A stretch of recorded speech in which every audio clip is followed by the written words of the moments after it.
Lesson 12 in Dobson is something of a summary or a waypoint. We've actually gone over most of the things in here already because they've been so relevant to previous chapters. But now you get a chance to consolidate and see paradigms out in full and use them ready to head on to the next part of the verb. So we've had a lot of nouns and pronouns so far, and we're going to develop the verb after this. The first topic you've got are neuter nouns. We tend to use the noun ergon, which means work, gives us words like ergonomic, which goes ergon, ergon, ergu, ergo, erga, erga, ergon, ergois, and has the article to go with it, to, to, ta, torn, tice. Obvious things to notice. Nominative and accusative are the same.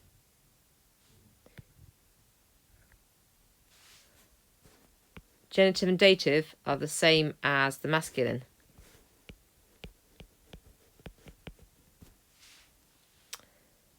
Neuter plurals end in a, and that is going to be true of all neuter plural nominative and accusative things that you encounter.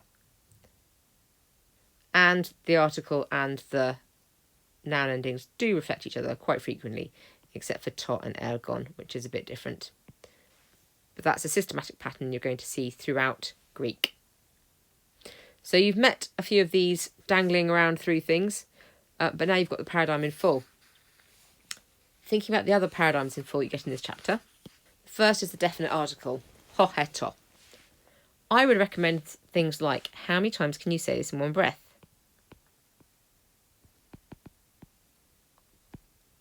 I've practiced this. I can get up to quite a few times now. 24 words for the word the does seem a bit excessive, but if you learn this, it's going to give you a way in to all your noun, well, half your noun, pronoun, and adjective and participle endings. So it's really worth learning it because half of all of those are going to be explained largely by having a handle on this. Plus, if you're ever in doubt because there's something dodgy about your noun, pronoun, adjective or participle, the article will often bail you out because it's so consistent and transparent. There are a few patterns. Genitive plurals end in omega nu across the board. Neuters, that ta with the alpha, and the same again in the singular, they're the same in the nominative and accusative. The masculine is often the same kind of shape as the feminine, but with a back vowel, o, a, where the feminine has a front vowel, e, a. Convention is to learn it across the row, ho, he, to, ton, ten, to, tu, tes, tu, tor, te, tor. But that's not fixed, and you're welcome to go about learning it any way you can. I would recommend this is one of the most important words you learn in Greek, and that it's something you really need to get fixed in your heads as soon as possible. Greek uses the definite article an awful lot more than English does. You're going to use it with names, for example, with monadic nouns. And monadic nouns are ones that where we assume there's only one of them, so God, perhaps kingdom, things like that where there's assumed to only be one. And 80% of the time, those have got an article with them, where you wouldn't use one of, for example, God in English. So a lot of the time you're going to see the article in Greek when you wouldn't use it in English. That doesn't mean translate it. It means think about in English how often we use the word the compared with Greek. The demonstrative adjective is the next one, and by that we mean this. Plural, these.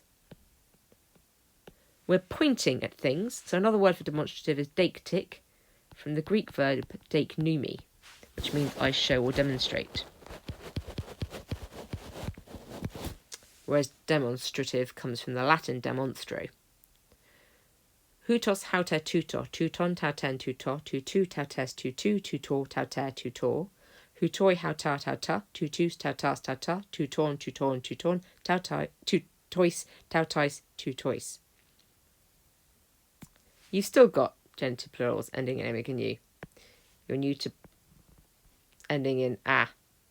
your neuters being the same in the nominative and accusative, and then the same as the masculine. So all those patterns are still true, but you have got a slight variation in this one. You'll notice that you vary between who and how, or to and tau.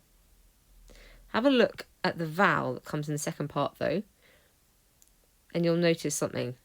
Where you've got an A or an E in the second part, you have ow at the first syllable, and when you've got an O or another back vowel in the second syllable, you've got oo in the first syllable. So this is about maintaining your mouth shape. You're not going too tas and having to move the vowel shape of your mouth. It's remaining consistent throughout. So it looks a bit odd, but the ending is based on the noun, adjective, article endings you've already seen, and the front follows suit. That leads to a couple of anomalies. So the feminine is tau or how all the way through, except for the genitive plural, because it's torn, therefore it's going to be two torn. And the neuter plural is two all the way through, except for the nominative and accusative plural, where it's tau because it's ta. So you can't just learn that who, to are masculine and neuter and how, tau are feminine, because there are those couple of anomalies, but it does work as a general rule of thumb. When you're using it, because it's an adjective, you're also going to need the article. So, I see this man is blepo touton ton anthropon. Now, that feels a bit weird in English because you've used both the demonstrative and the article, but you do need them in Greek. Moreover, the demonstrative has gone outside of the article where the normal adjective position would be between the article and the noun. So it is slightly different to how you've seen things before. This can also function as a pronoun, so you could just say blepo touton. And here it's functioning as a pronoun and not an adjective, replacing the noun. So houtos is an extremely versatile adjective. Sometimes it's just referring to he, she, it, really, it's quite weak.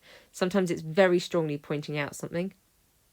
It can be used as both an adjective and a pronoun, and it's really quite common. The next thing you've got is the relative pronoun, which we began to encounter already. This is your noun adjective endings without any word attached. Hos, her, ho.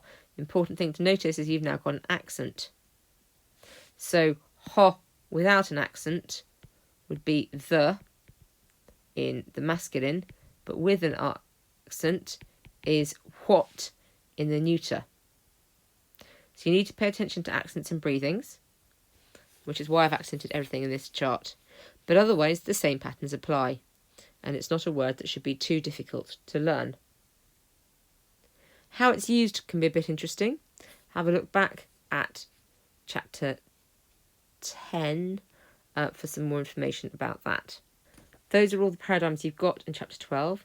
Make sure you're comfortable with this basic article and application of article endings, because from now on we're going to be increasing the number of verb endings we add, so having a grip on the noun ones is really important.